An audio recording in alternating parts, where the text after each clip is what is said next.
Le Moyen-Âge, 1000 ans, 10 siècles durant lesquels la stratégie et l'armement vont durablement évoluer. Imagine alors l'effroi des habitants du château, découvrant au pied de leurs murailles ce camp de siège et ces engins destructeurs, ces catapultes. Tu fais fausse route, mon ami, et c'est là un amalgame bien trop répandu. Regardez, voici la célèbre catapulte. Très utilisée sous l'Empire romain, elle va disparaître au Moyen-Âge. Déjà peu efficace sous le soleil méditerranéen, elle devient souvent inutilisable dans nos contrées car trop sensible à l'humidité. Alors, intéressons-nous à ces machines d'artillerie. Ce sont les Francs qui, lors des premières croisades, vont importer ce nouveau savoir-faire venu de Terre Sainte. Ces machines fonctionnent sur un principe simple et savant à la fois. Contrepoids, balancier, fronde. Nos compagnons s'affairent déjà sur la première d'entre elles, le mangonneau. À l'aide de cordes, de poulies, de cabestans, le mât a été descendu. Dans le même temps, le contrepoids s'est bien sûr élevé. Allons du air, soldats, du air! Il faut alors bloquer la machine dans cette position à l'aide d'une solide chaîne. Ne reste plus qu'à placer soigneusement la fronde et le projectile. Enfin, tout est paré pour le tir.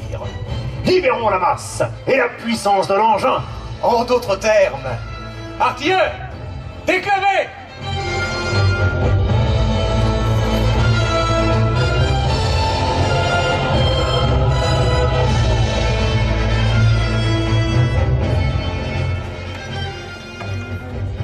La machine est certes impressionnante, mais la performance quelque peu modeste. Et le contrepoids sont solidaires. Imagine un peu les à-coups, les vibrations provoquées. Le mangonneau manque donc de puissance et de précision. Hélas, avec un tel engin, jamais notre boulet n'atteindra la muraille. Mais il n'y a pas que des boulets de pierre. Avec ces machines, on peut tirer toutes sortes de projectiles. Des quartiers d'animaux en décomposition. Des tonneaux remplis d'urine et d'excréments. Des cadavres humains porteurs de la peste. Des têtes coupées. Pour un ennemi capturé, si pour son malheur, ce n'est qu'un gueux, on le renvoie chez lui par la voie des airs. La chronique nous précise alors, nous sûmes qu'il était arrivé lorsqu'il arrêta de crier.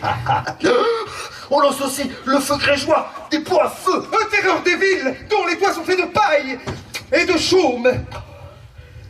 Peut-être pouvons-nous fermer la parenthèse. Revenons à nos machines.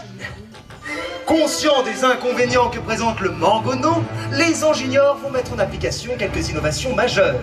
Ainsi, le contrepoids n'est plus solidaire du mât, mais monté sur un axe. Et c'est ainsi que va naître l'engin de jet le plus abouti, le plus perfectionné du Moyen-Âge. Le couillard. Bon, un simple coup d'œil à la physionomie de la machine et vous comprendrez l'origine du mot.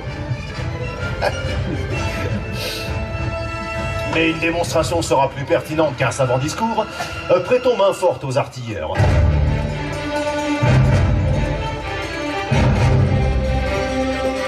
Est plus simple, plus légère. Elle est donc plus facile à monter et moins onéreuse. Et vous, bon peuple, admirez la puissance et la majesté du trébuchet.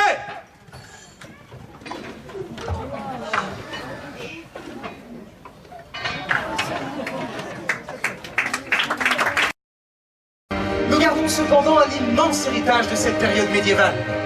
La hiérarchie, le vocabulaire et quelques techniques militaires sont directement inspirés du Moyen-Âge. L'époque des chevaliers, des trébuchets, des arbalètes et des châteaux forts n'est donc pas si lointaine. Nos ancêtres ont su construire une grande partie du monde et de la société que nous connaissons. C'est aussi cela, l'art de la guerre au Moyen-Âge.